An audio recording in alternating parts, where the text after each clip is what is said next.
What was that smile? Hi. The reflection was on my eyes. I'll take my glasses off. It was a bit maniac, but okay. Yeah. Sorry. Starting off strong. Yes, so cool. All right. Hi, everyone. This is our weekly podcast. I can't stop laughing at Erika's smile. I'm so sorry. Whew, keep it together, Lily. Okay. So, this is our weekly podcast, The Rest of Us, discussing every episode of The Last of Us. We have the fantastic Erika.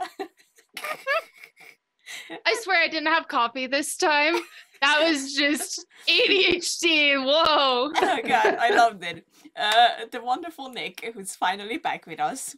Hi. Woo. I'm back. Yeah, welcome back. And me, Lily. Hi. How you doing? Just a little quick disclaimer. We are recording this podcast directly after watching the episode. We literally watched it a few minutes ago. So everything's still fresh in our memories. Everything's still fresh in the world. So any theories or talking points or things like that that people might have been talking about during the week, obviously those kinds of things develop. So we would love to chat to you guys about it in the live chat if you're watching this on YouTube or all over our social medias as it develops. But the disclaimer is that it is still pretty new for us. So any theories, let us know and we can start talking about it over our socials. Something incredibly sad happened to the Last of Us community. We got the news that we lost the wonderful Annie Wershing, who played Tess in the original game. Fuck cancer. For real. Yeah. She was 45, leaving 3 kids behind, and a lot of friends and family. This one is for Annie. It's for you, Annie.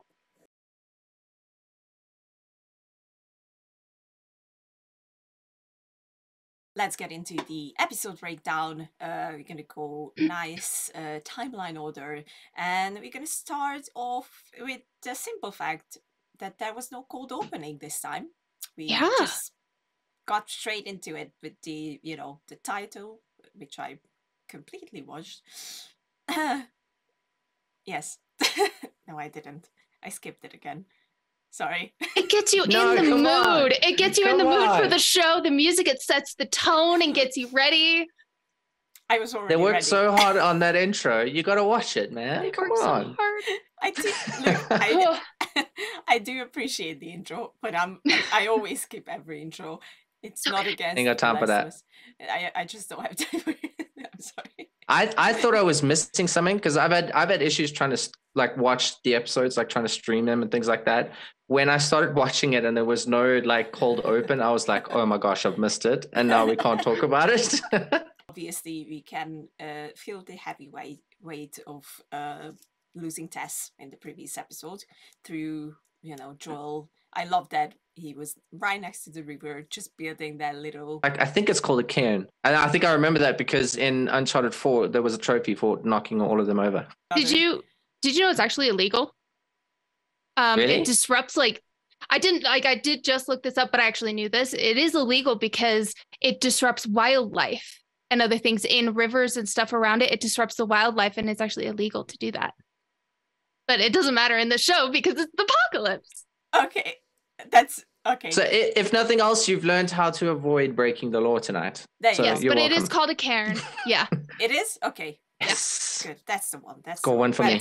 Well done, Nick. Well done. And then I love that, we focus on Ellie and she has Jules' jacket covering her from the cold. And she said, I think one of the most important things that Joel has to remember, don't blame me for something that isn't my fault. Mm-hmm. Yep, you didn't have to do this. You needed a battery and it just happened to be the situation. You didn't have to do this. She's so right for this. I was like, yes.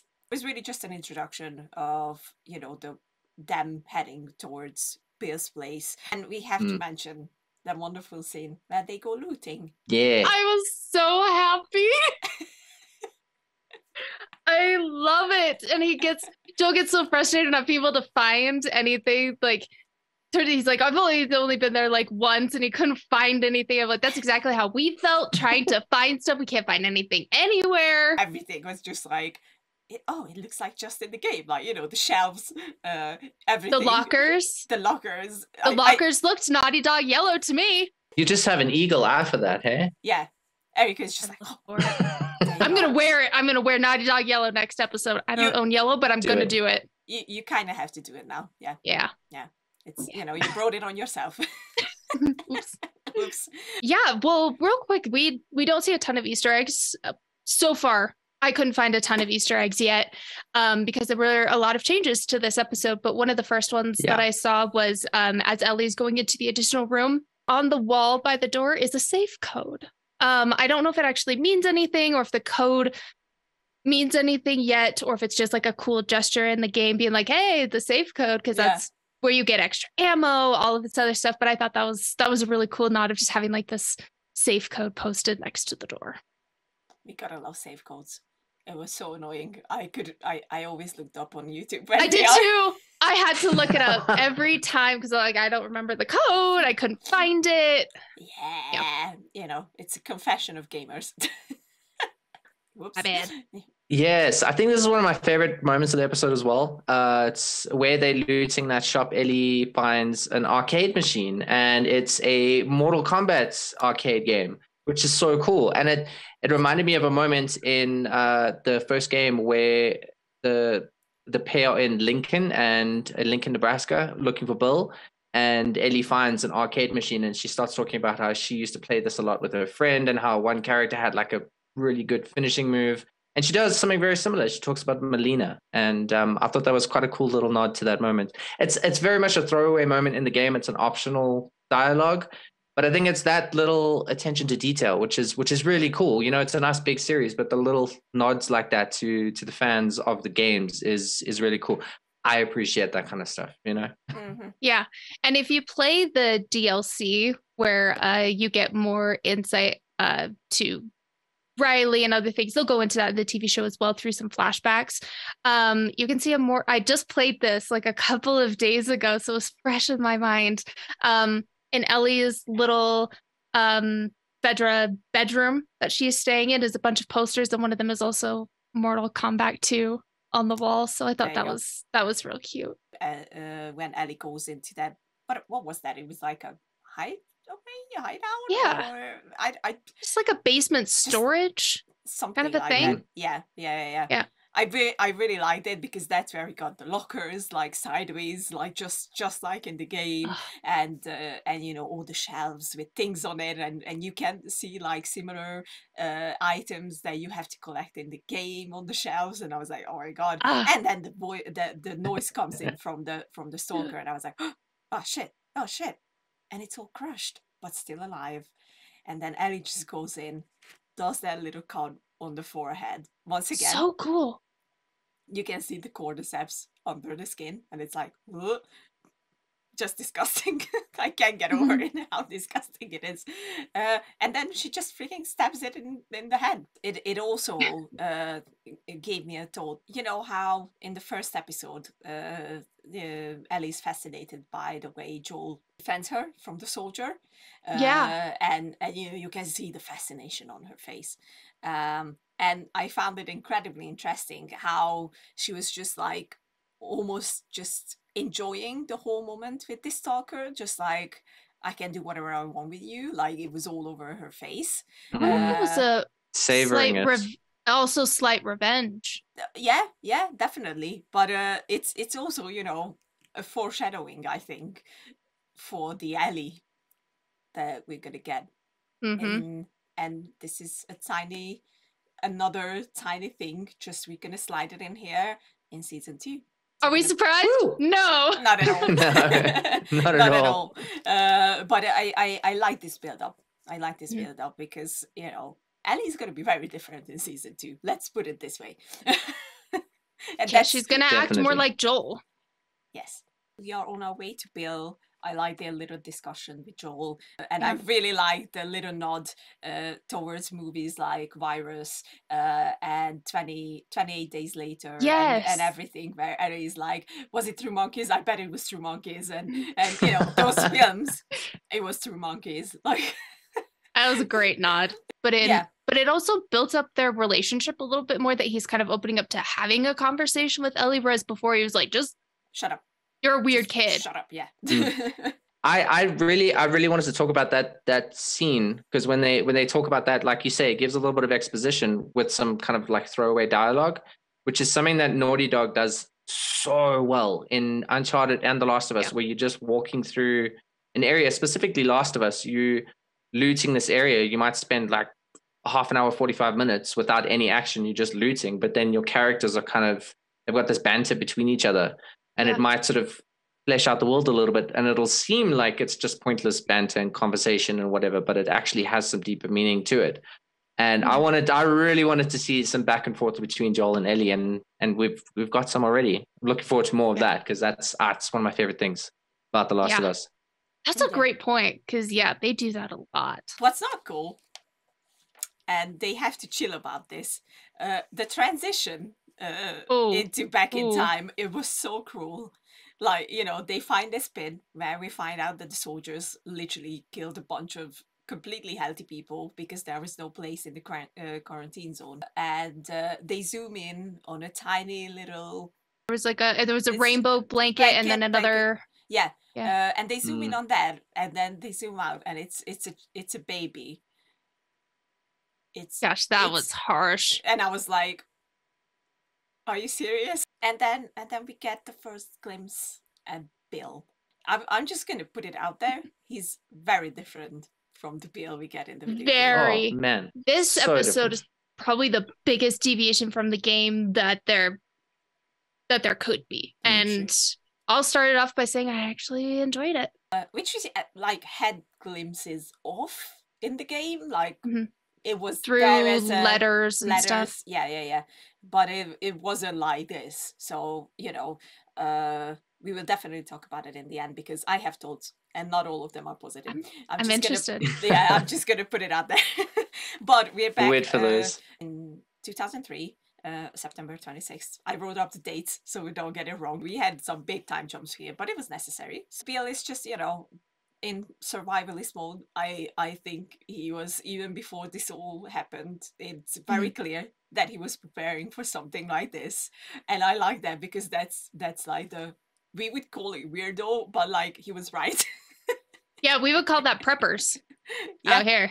Preppers or survivalists, that's the other thing I know of them. Like, it's like, survivalist is definitely a nicer term. It is. Yeah. It definitely is.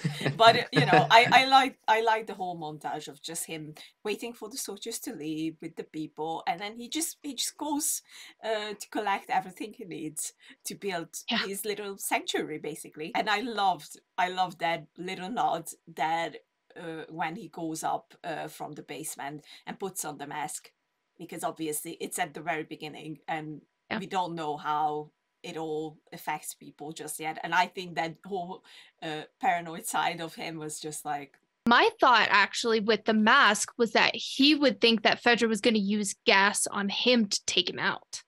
And that's why, to me, I thought he was wearing the gas mask, was because of the government would use gas to cause him to pass out, and they'd take him or kill him. Fair.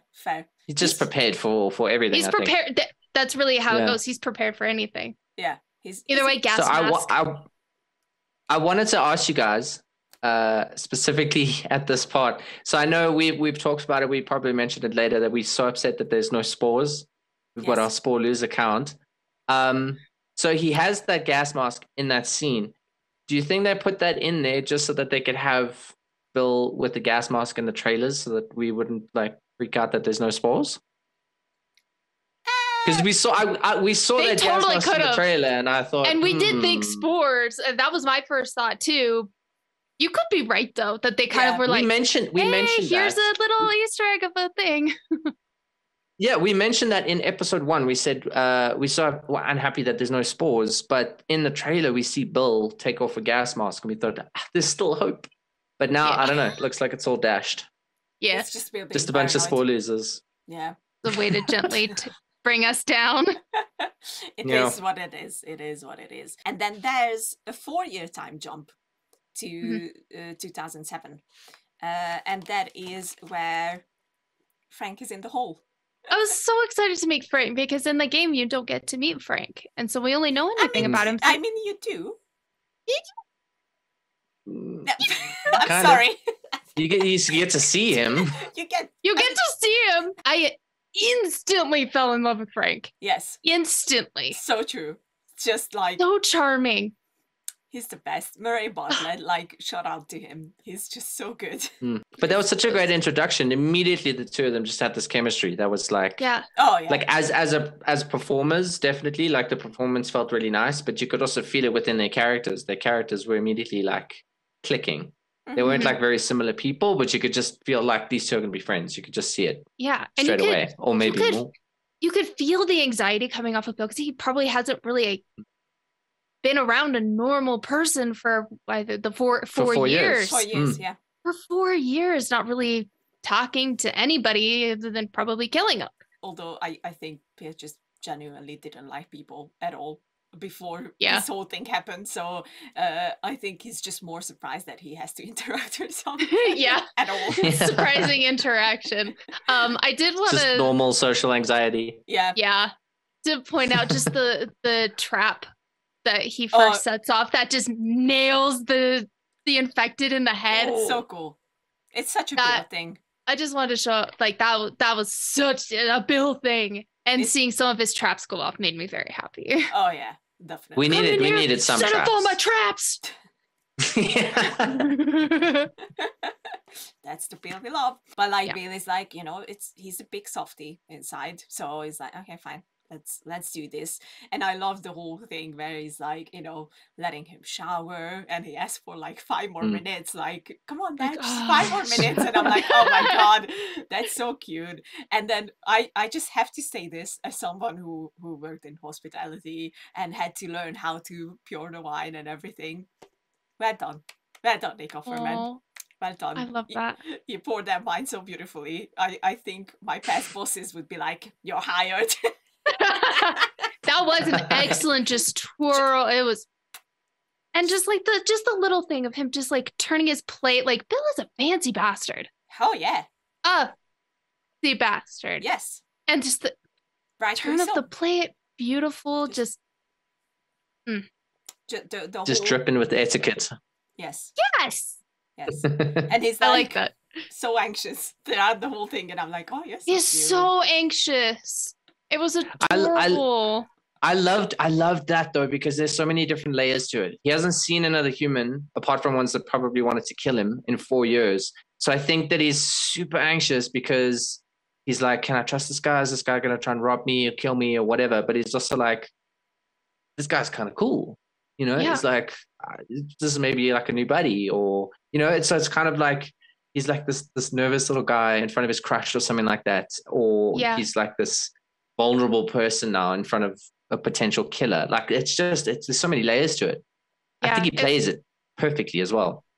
Nick Offerman, just like the next couple of scenes after that were just some peak acting. Like I assume they had an intimacy coordinator on set, and just thinking about how well they placed everybody in the scene and how it just kind of like everything was consensual and just really smooth and very well done.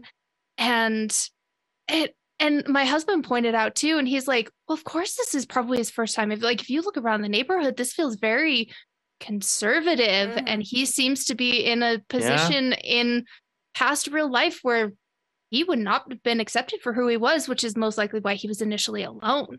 Yeah. I was like, oh, that adds another layer to the sadness. It's kind of like a nice sort of metaphor as well for, I think for, people that are part of the LGBT community, is they can feel within their communities very alone and like they can't talk to anyone, and that people outside might want to harm them in some way. So it's, in that sense, the episode could also be seen as like a nice metaphor for the LGBTQ experience, really.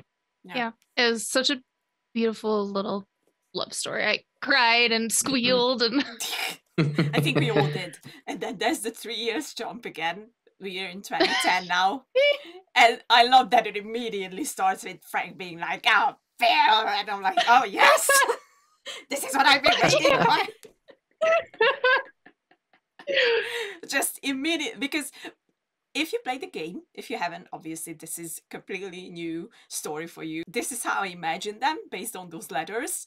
Just always like, just like, I'm just going because of something, just, you know, you did this wrong or you did that wrong or whatever. Just bickering. All I wanted to do was make the town look a little bit nicer. That was it. So at first I was like, oh, this is going to be bad. And Thursday just wants to make it a little nicer. And I was like, oh. Just wants to decorate. Yeah. Pia just going to freak out and everything. He did freak out a little bit. Just a tiny bit. He's like, just confused. Like, I did like that they included like a bad day though. Because I mean, within the context of the episode, he also talks later, without sort of jumping too far ahead, but he talks later about having good days and having bad days. So it was nice to see them sort of have a bad day instead of everything feel like a fairy tale. Oh yeah. Which it definitely wasn't in the game. And I mean, relationships generally aren't like that. So it was nice to have that little scene and have it be over something so silly. Something so silly. And talking to a lovely lady on the radio. Yes. Because we got Tess back for a little bit. Which is so nice because honestly, Anator was just so clean looking so awesome. Too. Yeah, exactly. I was so glad to see her in some flashbacks because like I noticed, like, I mean, in this episode we had the first actual flashback to something. I was hoping we were going to have something like that for Tess, sort of have a flashback and see what she was doing during Outbreak and maybe the few years after.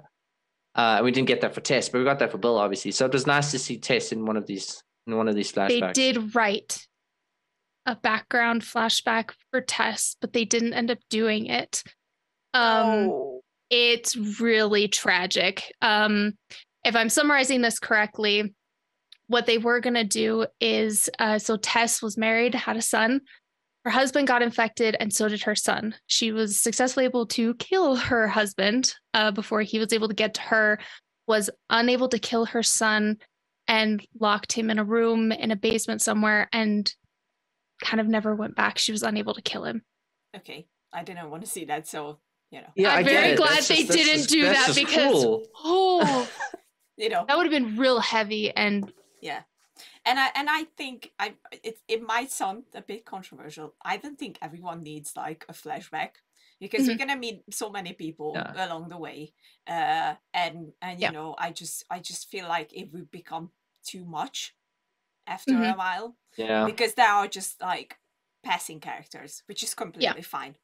Which I actually really liked how much of an episode this took up with Bill and Frank, because it was kind of like a little reminder that it's like, yeah, the story is about Joel and Ellie, but there's a lot more to it with the characters that you come across. This apocalypse is happening to everybody, and being able to see these intimate lives of some of the survivors makes the story and the world as a whole feel just a little bit more immersive and real. I just scrolled up on my notes. I missed an Easter egg. Oh, yes. Tell us actually about this. When they're kind of packing up and leaving in that scene with Tess and Joel, Frank gives Tess some new clothes. And if you look at the clothes, it's what she wears when we meet her. It gives her kind of like a red coat and like a red shirt. And I just was like, oh, it's so sad. It's too soon. It was sweet just seeing that, just like this tiny little just exchange of details. I'm like, those are the clothes we're going to see her in. So like those clothes meant a lot to her. Exactly. And she wore them. So it was nice seeing just a slightly deeper relationship. And if you listen there, it's Frank that comes up with the codes for the radio. Like, you know, he says that his music means trouble, and you can hear that him saying that to Tess, and I was like, that was really cool. Well done, that was really cool. Because Frank is smart. Frank is very smart. Frank is very smart. Let's put it out there. And then we jump another 3 years to 2013, and we get the strawberry scene. I'm just gonna call it the strawberries. It was such a and he was so thrilled. Bill was like, yeah, I'm so stoked about this. I was like, oh, Bill, you softy. Yes. It was so funny. So there are sometimes in shows, like when you watch, that you perfectly predict text that comes up and you say it at the same time as other people. And when they start pulling backwards, I was like, no, the strawberries. And they said it at the exact same time. And I looked at my husband and I was like, and since there's a lot of foodie things in this episode, I will mention one thing that was like a bit weird, knowing how it all started with the flour and everything. And one scene, they are eating bread. Oh, I didn't catch that. You didn't catch that? I did. It's like, I think it's maybe before the strawberry scene or a little bit after, but you can see Bill put down like a bread. Are they eating a roll or something? Yeah. And I was like, could it maybe be like a safe, or maybe he made it he made the wheat himself and flour. That's what I was thinking as well, but it was a bit at least weird, I hope. Yeah, because if, based on the logic, if it mutated and contaminated flour, then that's a good point though. That feels like a continuity kind of a thing where it's like, hey, we just talked about how bad flour was, and hey, here's some main characters eating bread. Yeah, it was a bit weird. I was like, I even went back a little bit, and I was like, was it there? Yeah. Well, I mean, thinking about it as well. Ellie, in episode 2, Ellie has a sandwich at the beginning. That's true. So they're at least making their own. So maybe, maybe they figured it out, because I mean, Joel speaks about it going through. I mean, we know. I think it started in Jakarta. The whole thing. Yeah. I think that's where it came from. So maybe it's only one specific company that sent out the infected sort of stock. How does this work? I think it's big enough of a thing that you say, oh, the whole infection started with flour. Maybe we don't have our characters eat bread. Yeah. Because otherwise you would have to try and figure out a way to explain it, and they haven't explained that. No, it was a good catch. Yeah. I was a bit weirded out by that. Like, I didn't even realize the sandwich, stupidly enough, and it's right in your face. And you're just eating a sandwich, and that's fine. Hey, look, you caught a small detail that I didn't. I'm so proud of you. Thank you. I'm so proud. Oh my god. Thank you. I thank my family. This is such a big moment for me. There's this one wonderful line in the strawberry scene that I want to mention because it's just so beautiful. Because Bill says, "I'm sorry." And Frank is like, "Why are you sorry?" And he's like, "Because I am getting older and I'm older than you." And then Frank says, "Older means we're still here." And then the raiders come in, obviously, because after a sweet scene, you have to have like a very brutal one. The raiders that Joel warned us about, or warned Bill about, are coming in. Obviously, Bill is already in fight mode by the time Frank wakes up to the traps being triggered. Those were such cool traps. Those raiders got annihilated. It was dope. So cool. Who makes flamethrower traps? Like that's just ingenuity from like Bill. Some other level. That was so cool. So cool. It's like, he's just like he gets shot. I was like, Frank, you don't yell at a person who's shooting. I know. Why would you do that? That's how people get hurt. Yeah. And then what happens? Bill gets shot, obviously, because he's lucky he didn't die. Yeah. Exactly. Legit. We've had some changes, specifically in this episode. We've had quite a few changes. Legit, I thought Bill's gonna die in that scene. I did too. Because I remember thinking to myself when I was watching that, I was thinking back on the trailer and how much footage we saw of Bill, and I think we'd seen all of the footage of Bill in the trailers already at that point. And I thought, oh my gosh, is Bill gonna die here? Are Joel and Ellie gonna get here and meet with Frank? I legit That's what I thought was going to happen. Yeah. And Frank's just like, no, dude, I'm going to save you. Yeah. And he does. And then they pull another funny one on us, because when that wheelchair popped up 10 years later. 10 years later. 10 years later. So we are in 2023 That was back to the present, now. I think. Yeah. Yeah, we are in the present. I thought it was Bill sitting in that wheelchair. I did too. Me too. I was like, oh, Bill, no! No, not Bill. Like, come on, he can't be in a wheelchair. He has to save Joel and everyone. Yeah. And then it he needs to use his machete still. Yeah. Come on. A machete. And then it turns out it's Frank. It's Frank in the wheelchair. He's very old. He's like, he aged like not 10 but 20 years, it feels like. I think it's safe to assume that he had MS. I think that's what they were telling us. So. I was what he thinking had. Parkinson's. He did mention that because Bill was like, no, we can find a doctor. And Frank did mention that even like in the real world before the apocalypse and everything, they didn't have a cure. But with this time jump, mad props to the makeup department because their skin looked so good in the way that just like it was aged perfectly. The beard, hair, just the issues with the skin. Because of course they're not going to do skincare. They're not going to worry about sunscreen until they had like they don't need to worry about that. Those marks and just the actors themselves and the way that they were able to move in a way that you could tell was painful because they were getting a little bit older and being able to move him from the bed, all of these things was so well done. So well done. There's a scene, I cannot remember exactly where it was. I think we'll find it during the edit. But there's a scene where Bill's pushing Frank on his wheelchair and the score plays the theme from where Ellie meets the giraffe in the game. That it's the exact score, like the theme was exactly the same. And I was like, this, I recognize that because I've watched that scene. I played through the game obviously a couple of times, but I've watched that scene on YouTube so many times. I listened to that score, and I was like, that's the score. I can't remember exactly what scene. I think he's pushing him. We'll have to find that because outside that's really cool. or something.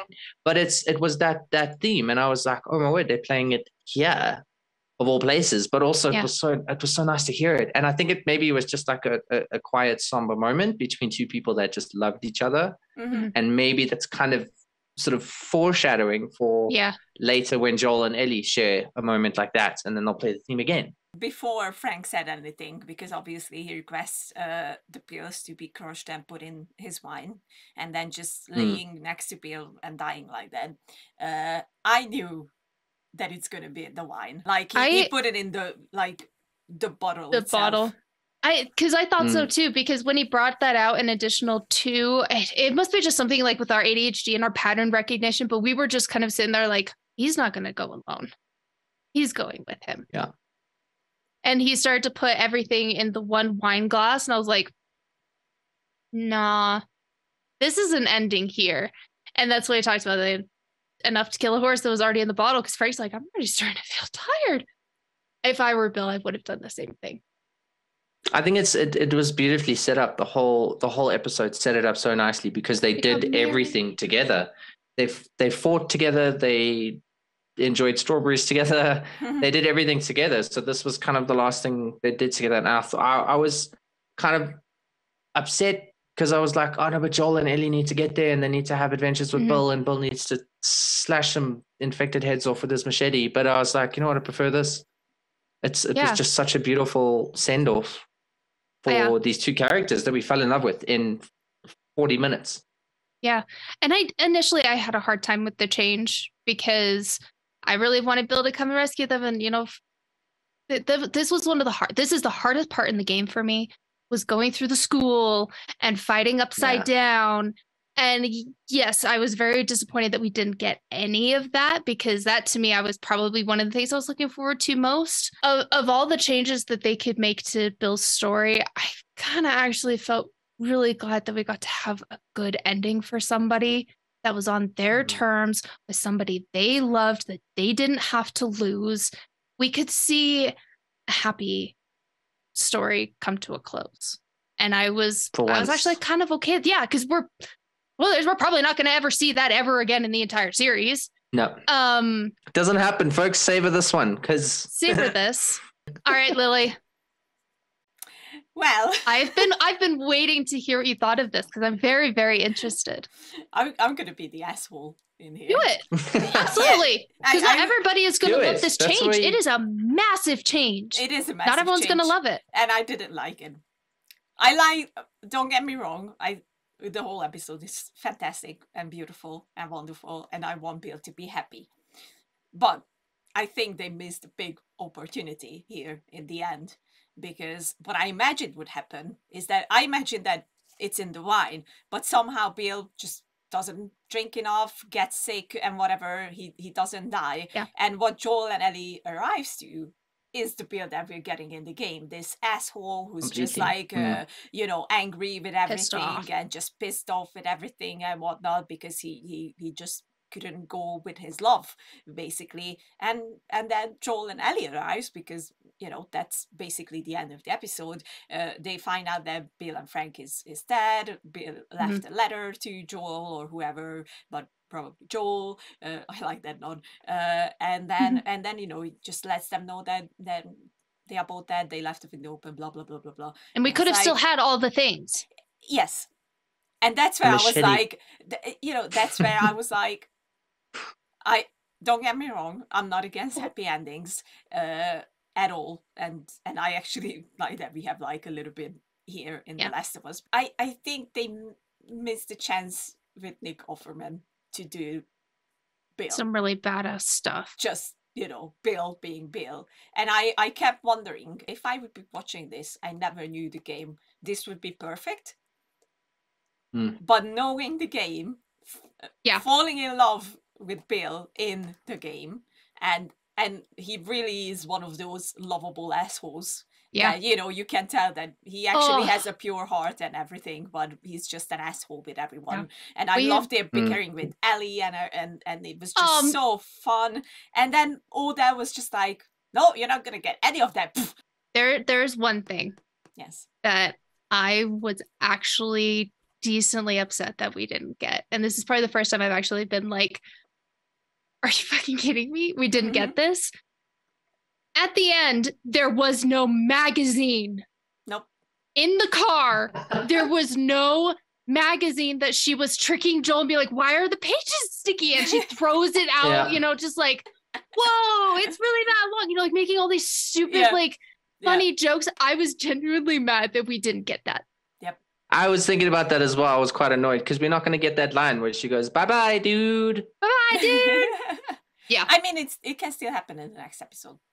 I'm holding out hope that something does happen, because that's one of my favorite parts of the game. But yeah, that was my big thing with it. That's why I'm indifferent about the whole thing, because I love the whole episode. I totally understand that. And then, because that would have worked really well, though, if they had... If it, for some reason, because that's one of the things I initially thought was like, oh, it's not going to work. Yeah. Something's going to happen. But then it ended up working. And I was like, yeah, that's really sweet. It makes sense.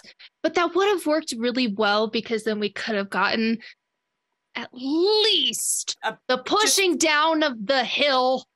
Yeah. With the infected coming around and they can't start the car. Like, we could have gotten at least that, or maybe later he would go back and try again and fall asleep next to Frank. Like, it could have still happened. I do really love what they did still. I'm also kind of holding out to see really how I feel until how next episode goes, because they missed a lot of stuff. A lot of action. Yeah. Yeah. I mean, it was like Bill's part in the game is the only part where we don't meet any other people. It's literally just the infected.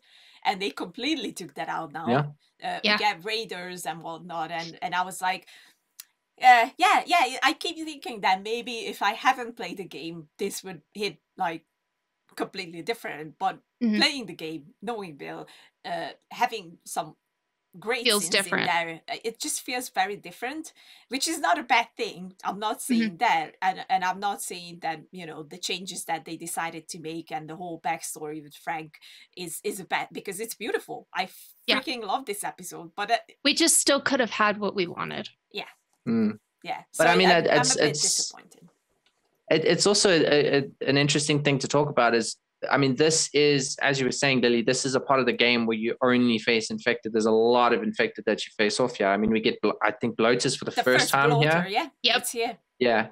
And that's a big part of this part of the game, is you're really starting to get to know the infected and everything. And we didn't get any here. And thinking about it now, I mean, we haven't had that many infected in the first 3 episodes. We had, obviously, first episode, there was a little bit, and we got, But we got clickers last week, but they were in like 5 minutes. And it's kind of interesting.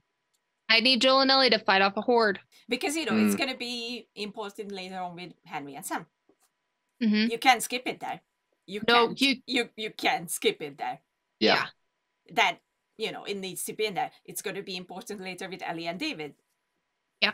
If you thought this episode was emotional, Oh yeah. Wait till you get to Henry and Sam. Yeah. Oh my god. That's You ain't seen nothing yet. nope, You ain't nothing. seen Nothing yet.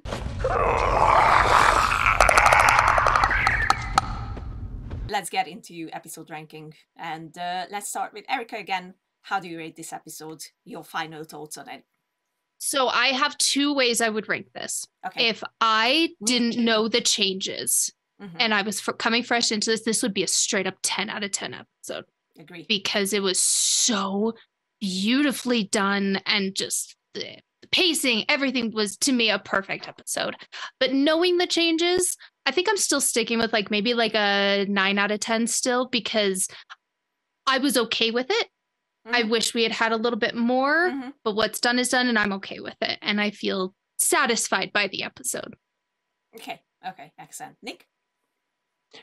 Great minds think alike. I literally was going to say exactly the same thing. I was going to say, I wish I could kind of give this episode 2 different rankings. I would say from a strictly sort of adaptation side, it's not the best in terms of how many different things they changed and the ramifications on the story going forward. Because Bill being very detached from people and then kind of, he sees Frank at the end and he's dead. And he's kind of just like, oh, that asshole, whatever. And he's like kind of hiding all of his emotions. Yeah. And Bill's very closed off and hiding all of his emotions, which is what Joel does. And it's kind of the first thing to say that that's not good. You need to open up and things. So I feel like that's kind of an important story aspect. So it strictly game adaptation, I would say it's like an 8 out of 10 because of how many things were changed. But as a sort of standalone episode, it's like a 9.5. This is a beautifully, beautifully worked episode, and it's emotional, tells an awesome story, awesome love story. And we get little bits of Ellie and Joel at the beginning and at the end, which I love how that's framed because like it feels like they doing things word for word, like from the game too. Worked out very well. And then they kind of just they rock up at the end and it's the aftermath of it, and then they're just like, oh, okay, this has happened. And Joel kind of struggles with it at the end as well when he reads the letter. I think I'm going to agree with the whole game adaptation part. And I think I'm going to also change to an 8 out of 10 because that's a very, very good point. From a game adaptation standpoint, it's a very good point. Yeah. Lily, what about you? As someone who played the games at least 11, 12, I don't know how many times. Oh my gosh. And I thought I was had a lot at like 4. I had a very obsessive episode with him. Just putting it out there. I get that. Thank you. Fair enough. Thank you. Looking at it that way and loving Bill as he was in the game and also loving him here, game adaptation point of view, it's an 8. I think that's the thing. I mean, this is probably, objectively speaking, I think you can say this is one of the best hours of television that we've seen in a long time. Yeah. But it is from the fans of the game side of things. We're not going to be happy with all of the changes that were made to a pivotal character. So yeah, exactly. And I stupidly said to my brother because he wasn't sure if Bill dies in the game, and I was like, Bill doesn't die in the game. Oh my gosh, you're right. Yeah. It's a huge change. It's a huge change. Ending on a positive note, their outfits now match the game again. That's for the what I most was part. going to say. I have that. Ellie is now wearing her iconic shirt. It's nice and clean. Can't wait to see it dirty. Yeah. Joel is now wearing his green plaid shirt, which is one of my favorites. That and the blue one are my most favorite of his outfits. So now we're seeing them again in outfits of the game, and that makes me very, very happy. Very true. When I saw them change into that, I got so excited. I was like, woo! Seeing the red shirt, and I was like, turn around. But just after that as well, when they leave, Joel opens the gate and he leaves, and then the camera sort of pans out. The last shot of the episode, we go through Bill and Frank's window, and then there's like a window with a little curtain blowing in the wind. Yeah, so it's like another little reference to that. I will also point out one last thing, and then I will let Erika do the promotion thing. Basically, the red t-shirt, the iconic Ellie red t-shirt, there's a wonderful, fantastic, amazing movie called Love and Monsters with Dylan O'Brien, and Dylan's name in the movie is Joel, which is also an homage for Last of Us, but was also an homage to Last of Us is he's wearing the same red t-shirt as Ellie. and I will put the pictures side by side. Yes, but please. I love that movie. If that's you haven't, cool. if you haven't seen Love and Monsters, I beg you to please watch it on Netflix. Great Really, really cool movie. I love it. I've watched it so many times. I don't even dare to admit it. Erika, do the promotion for us, please. Yes. Promotion real quick for CouchSoupers, what you're watching this on. If you want to get early access to our faces and other shenanigans, we do games, monthly Zoom calls. We have a lot of friends, a lot of really great communities. Go ahead and sign up at couchsoup.com. I'm pretty sure it's like /membership or something, but you can find it at the bottom. You get early access to things and some really fun chats and community stuff that we have built up. As this is mostly run by community with huge amounts of support. I'm excited to read everybody's comments on this episode and get everybody's perspective, because this is a huge change. So I'm looking forward to what everybody has to say. Yes, exactly. And we're going to be back next week, obviously, with another episode of The Rest of Us. Until then, you have one job: endure and survive. Endure and survive. Endure and survive.